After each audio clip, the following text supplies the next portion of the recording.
জীবনের একটা সময় এসে দেখবা দিন শেষে শুধু তুমিই তোমার আছো।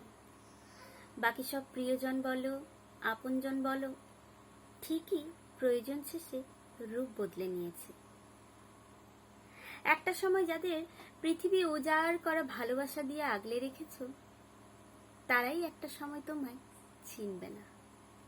আফসোস হবে, এরাই কি সেই যাদের জন্য আমি এতটা করেছি? তাই সময় থাকতে নিজের যত্ন নাও প্রিয়। অন্যের জন্য ভাবতে গিয়ে নিজের অযত্ন করো না।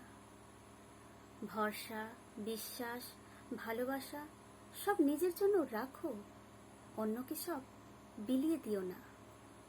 যাতে শেষ বয়সে নিজের দিকে ফিরে তাকানোর দৃষ্টিভঙ্গিটাও ছলনা না করতে পারে। প্রিয় শাড়ি, প্রিয় চুড়িটা, মালাটা পরে খোলা হাওয়ায় প্রিয় জায়গায় একটু প্রাণ ভরে নিঃশ্বাস নাও। অন্যের জন্য নয়, তোমাকে ঘিরেই বাঁচতে শেখো প্রিয়। কলমে স্মৃতিকথা দত্ত, কণ্ঠে শিল্পা ভুঁই।